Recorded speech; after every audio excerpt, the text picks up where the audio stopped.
ABC ত্রিভুজের AC বাহুর ওপর ডি এমন একটি বিন্দু যে AD is to DC equal to 3:2।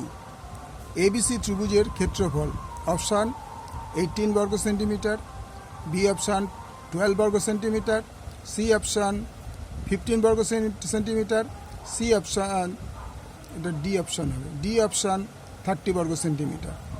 তাহলে এবিসি একটা ত্রিভুজ,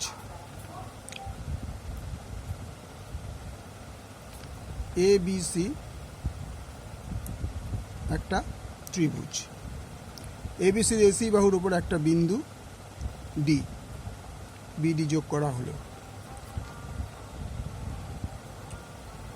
তাহলে ত্রিভুজ এবিসি এর এসি বাহুর ওপর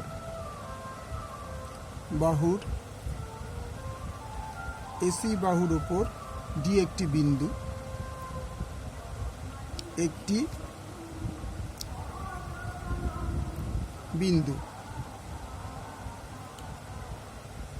এডি is to DC equal to 3:2। সুতরাং আমরা লিখতে পারি এডি বাই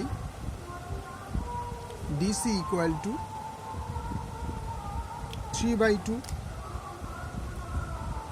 উভয় দিকে 1 যোগ করে পাই,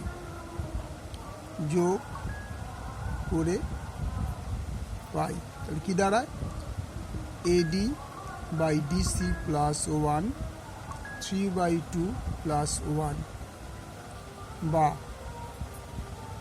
1।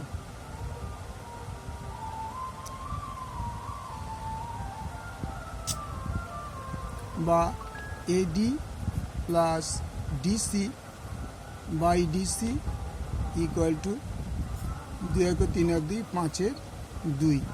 এডি আর ডিসি মানে হচ্ছে AC by DC equal to 5/2।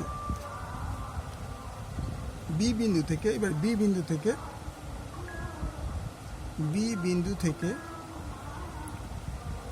থেকে এসি এর উপরে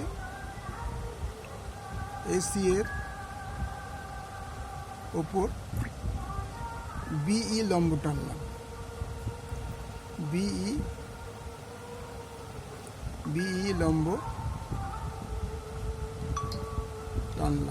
তার মানে এটা হচ্ছে বিই লম্ব টানলাম, যার দৈর্ঘ্য দরকার নেই, বি লম্ব টানা হয়ে গেছে। আচ্ছা, এবার ত্রিভুজ বিডিসি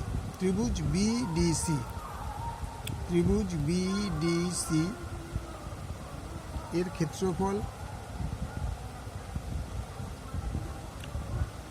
ক্ষেত্রফল বাই ত্রিভুজ এবিসি এর পুরোটার ক্ষেত্রফল, ত্রিভুজ এবিসি এর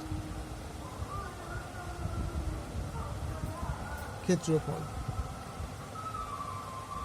তাইলে বিডিসির ক্ষেত্রে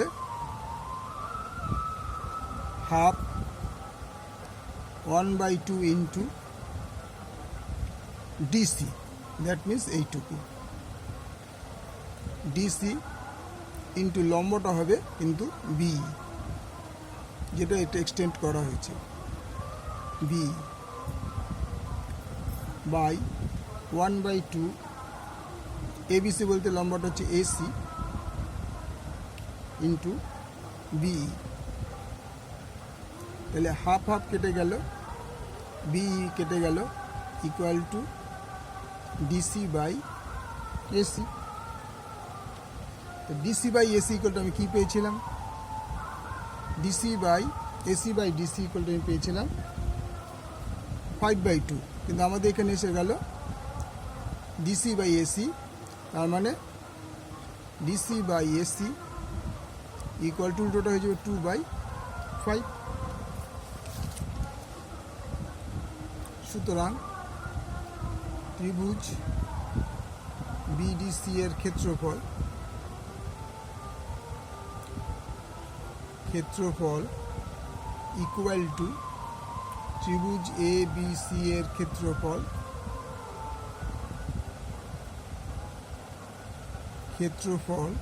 ইন্টু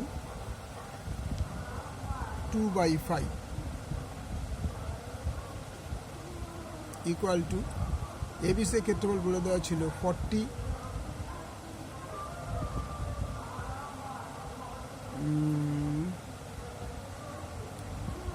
বর্গ সেমি।